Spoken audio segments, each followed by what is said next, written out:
Hello everyone, and welcome back to the CodeIgniter series. In the last video, we went ahead and created our first model view and controller. You're probably beginning to see how great CodeIgniter can be, but before we go ahead and finish the model view and controller, I want to go ahead and go into something called Active Record.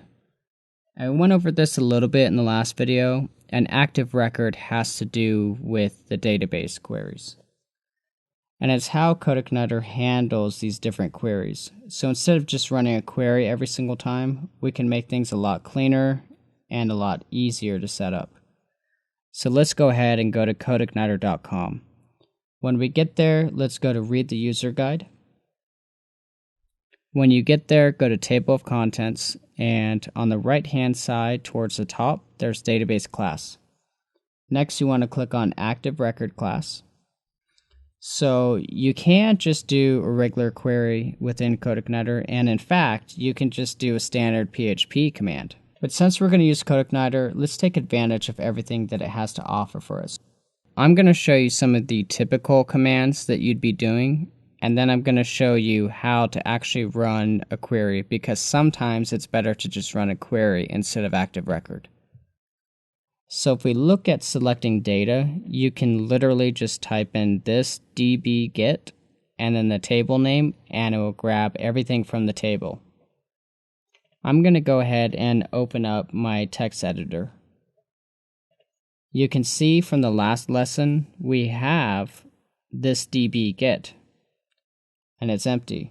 The reason why is because we did all of our selectors in the line above it.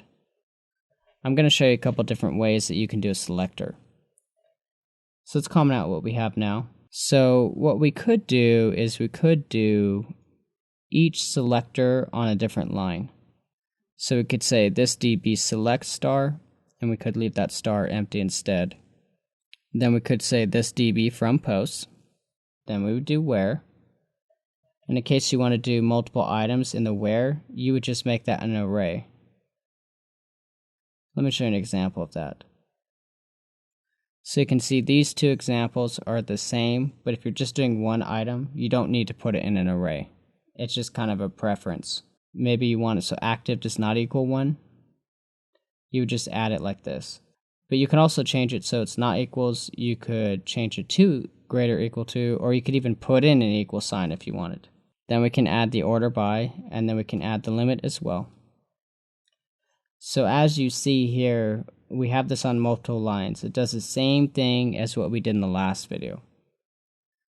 Essentially what you're doing is you're preparing your select statement before you actually run it. Everything that we're doing before this db get is just preparing it, the query. As soon as we add this db get, it's going to grab every selector that we did prior to that. So the question is, why would you do this on multiple lines instead of just one line? As a personal preference, you might like how it reads better. Or if you're not using PHP 5, you can't do it on one line. But if you're using PHP 4, you really need to upgrade that. So these are the typical things that you would do, but what if you want to do a join? If we go back to the CodeIgniter user guide, we have an example of a join. So it's very simple. All we do is this db join.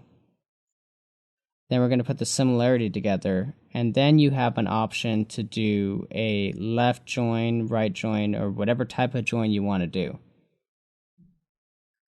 Good example of this would be we have a user ID on every post. Maybe we want to grab the name of that user. So do this db join. We want to join the users table. Users.userid equals post.userid. You're pretty familiar with this on how to do joins in SQL. Then I'm just going to go ahead and do left join. So if we went ahead and ran this, it would work as long as we have that users table, which we don't yet. So I'm going to go ahead and comment this out. We can also do a get where, and that does everything all at once. That's just if you have a very simple selector. So we'll do this db get where, then we put the name of the table, and then we're going to put the where selector, and we put that inside of an array. Then we're going to do our limit. So if we did this, it's even quicker than what we did before.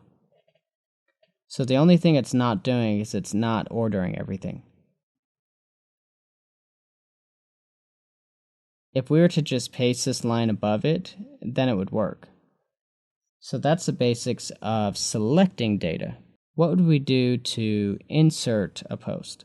I made a function called insert post, and I'm grabbing data. One of my favorite things about CodeIgniter is how you insert, update, and delete data.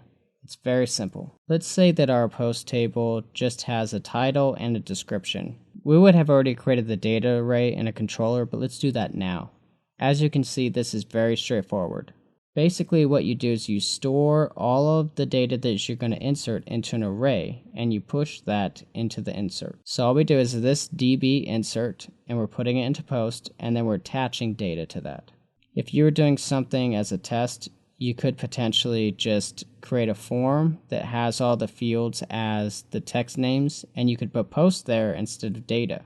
So what we might want to do after we insert the post is we might want to get the post ID after. So what we would do is we would return this db insert ID. Updating a post is pretty similar. So we've made a function called update post. We need the post ID and data. So we're not going to make the data array again because we know how that works.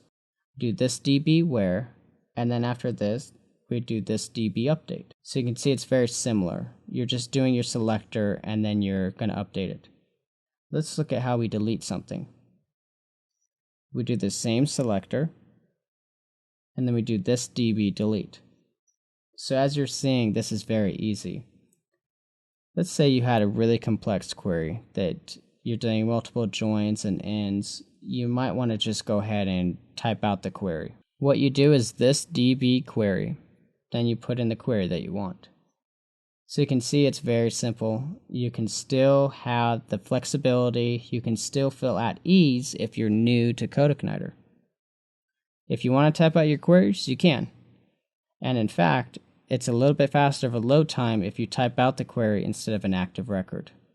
In this video, we looked at active record, and we also looked at how to run our own queries within CodeIgniter. Sometimes you want to type out your own query, especially if you have something that's really complex. But the great news is that you have options.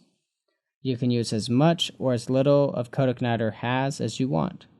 If you're a little bit uncomfortable at first, feel free to do some things with queries and some things with active record. In the next video, we're going to jump in more, finish the post model view controller, and then cool things in CodeIgniter.